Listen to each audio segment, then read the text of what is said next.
Hey you guys, it's Lauren. Welcome back. So today's video is going to be part 2 of the best and the worst of the TikTok recommendations. I had so much fun with the first video. I hope you guys enjoyed. It seemed like there was a good response. And today I have some really good titles to talk about, some really good ones that I found on TikTok and some other ones that aren't so great. At least that's my opinion. I know some of these are going to be unpopular opinions. I'm just sharing the feeling that I get when I read these books, so I hope you guys appreciate that. In no way am I criticizing the writing style of these authors.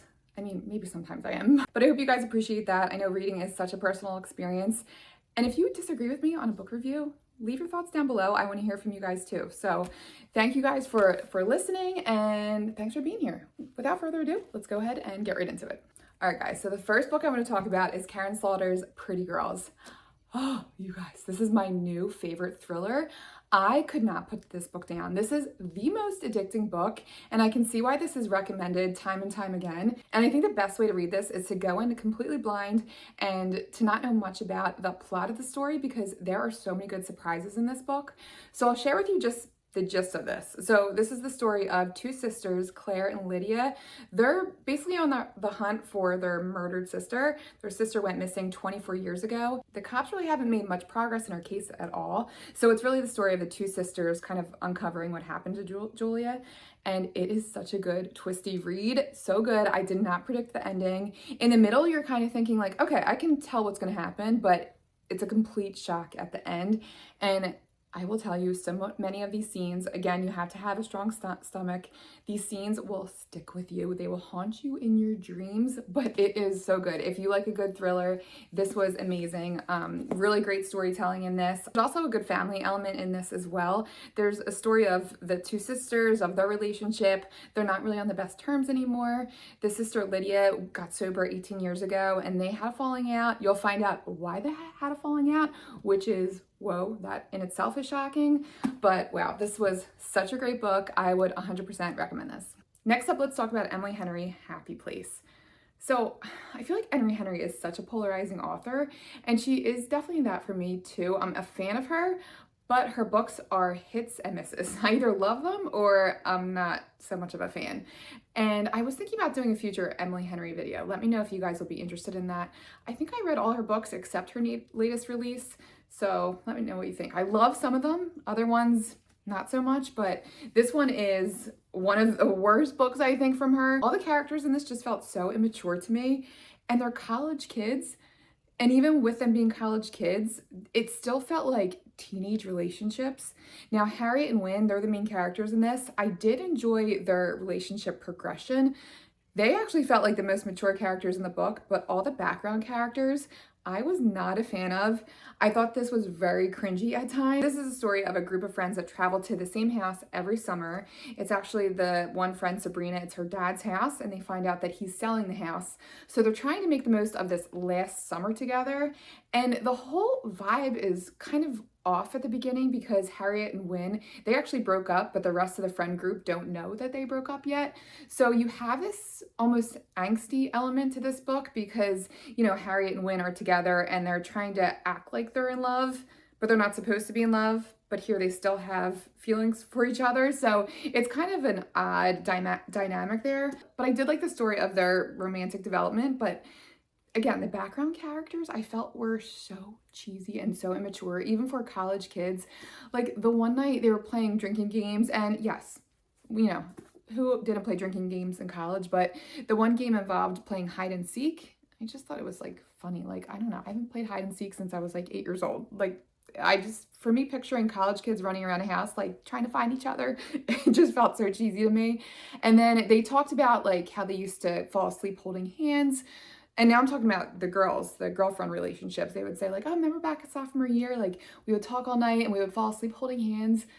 Like, I don't know. It gave me the Summer I Turned Pretty vibes. And that book was also a lot of the cheese factor was there as well. But again, even though I like the relationship between Harriet and Wynne, this is a romantic comedy, I just still don't think it's worth the read because the background story, it's not really there. And every time there was a background story, it threw me off, and I just wanted to hear about Harriet and Wynne. So I wish Emily would have focused more on Harriet and Wynne, and I think I would have enjoyed this a little better, but this was a little cringy for me. So next up, let's talk about Daisy Jones and the Six.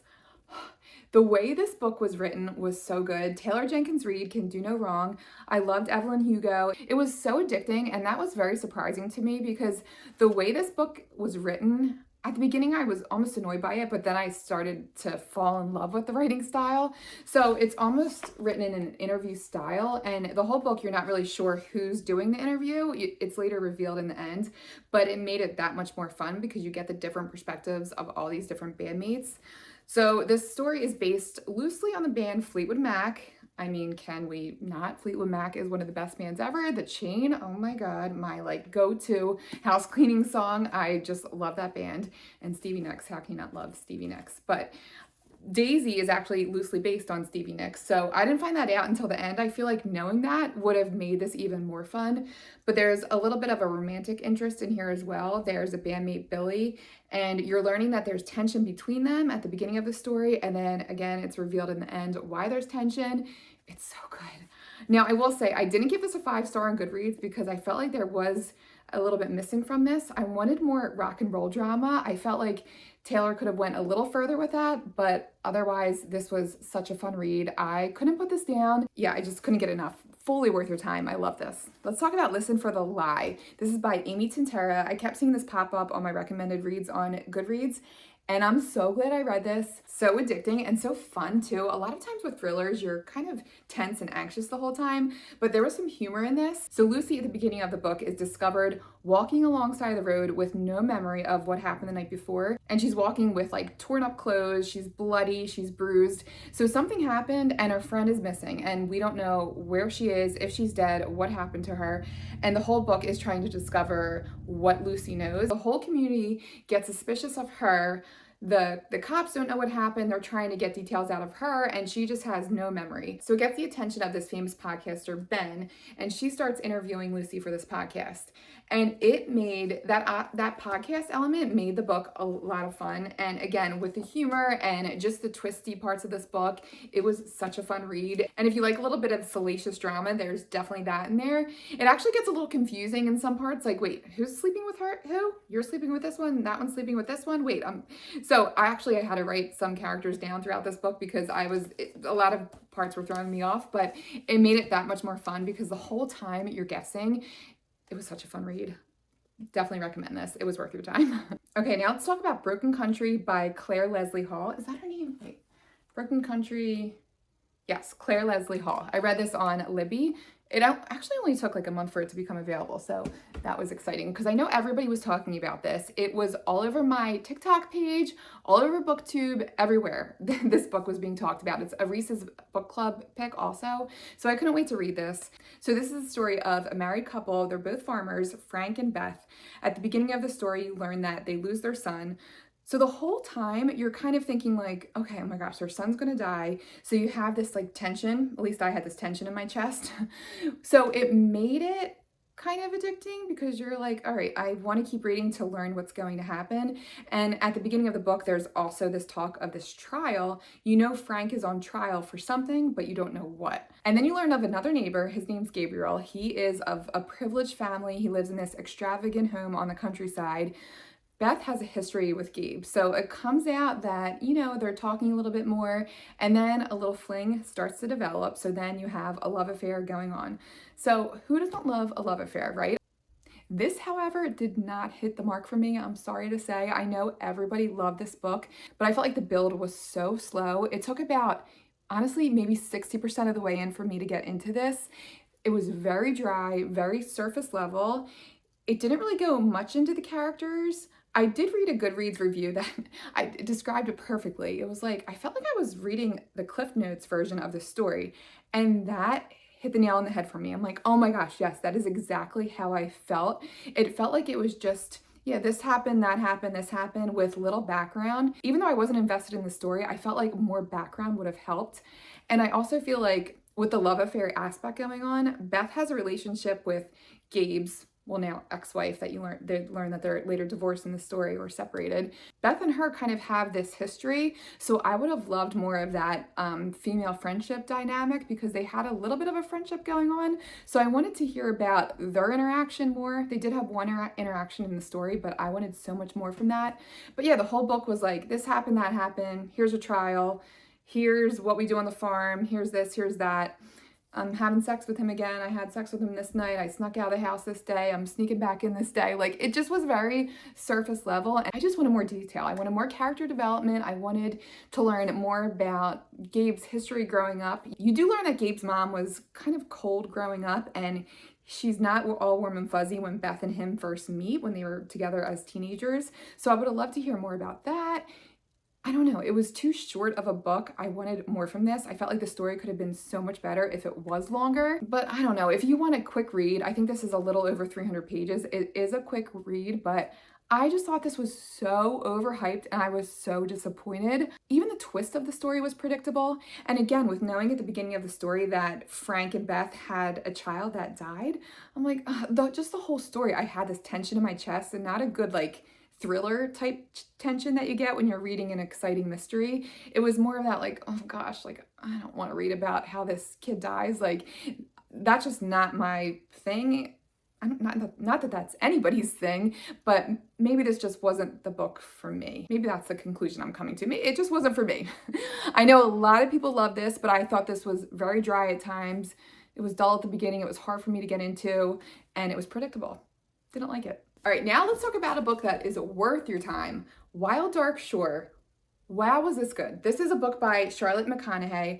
I loved the whole setting in this book. This book transported me. If you love to be transported to a scene, this will do that for you. I just was, oh my gosh, every description of the plant life at this island, all the descriptions of the bodies of water, the coastlines, it was so good. I just love a book that's immersive like this. Amazing. So this is the story of Dom and his 3 kids. You learn that they're living off of this remote island off of the coast of Antarctica.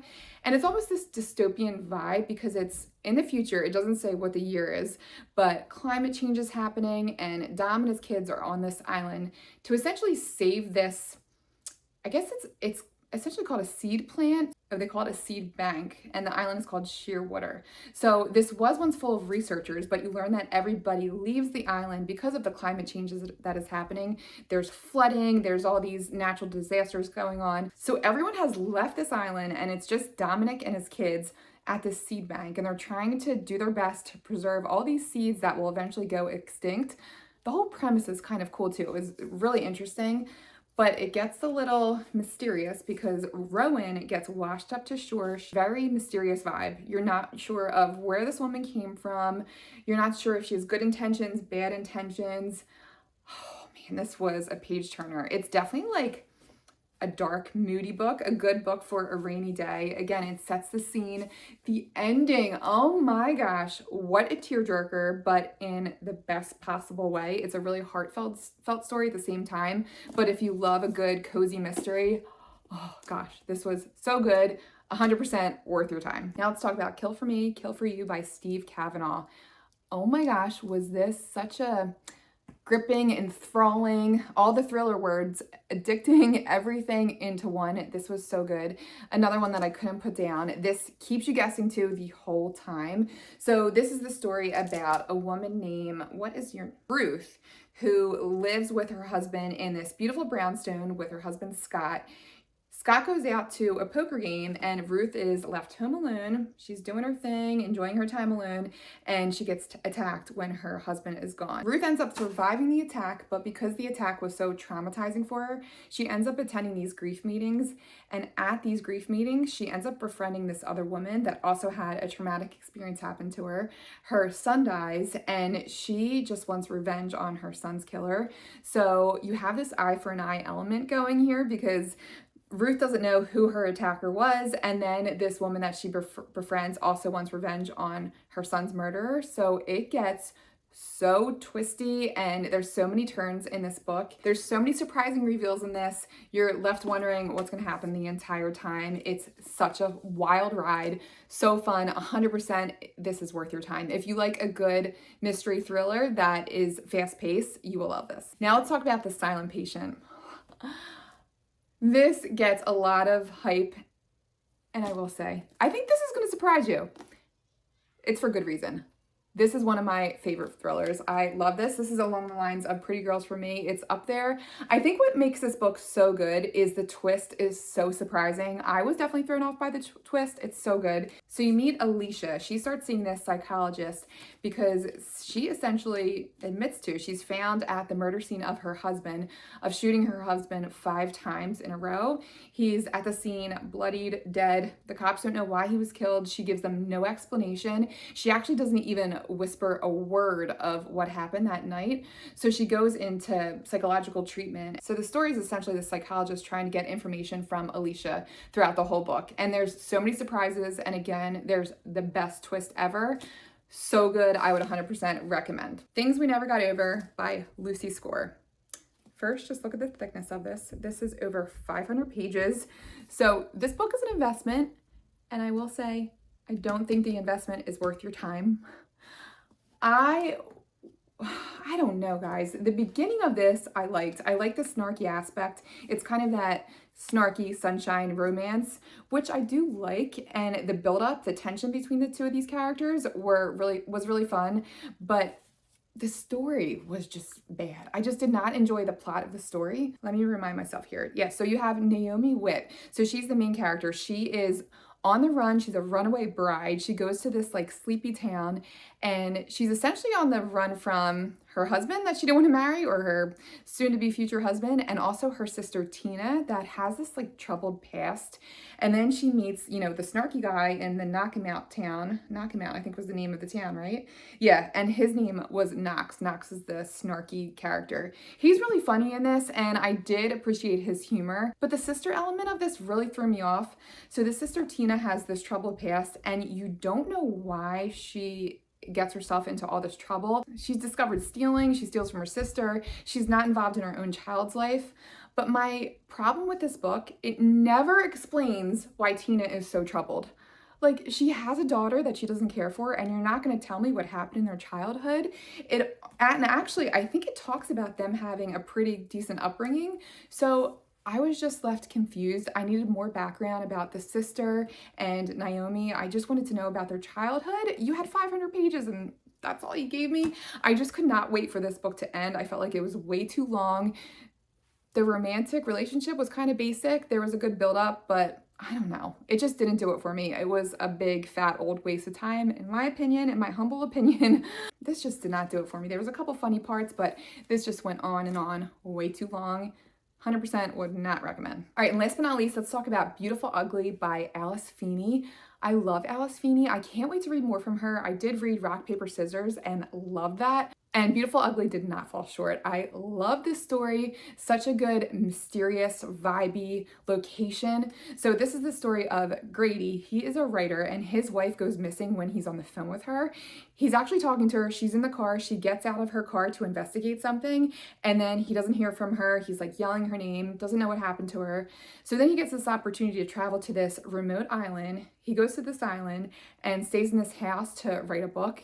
And this island is super mysterious. There's only 25 people that live on this island. The island is kind of fun because there's like quirky people that live on the island. But what's crazy about the whole experience for Grady is that during his time spent on the island, he keeps having run-ins with people who he think is his wife. And the island's creepy. There's creepy stories that the townsfolk tell Grady about. It will give you goosebumps. This story is so good. I love this. There's a huge surprise at the end of the book. Well, not even really a surprise. Well, it is a surprise.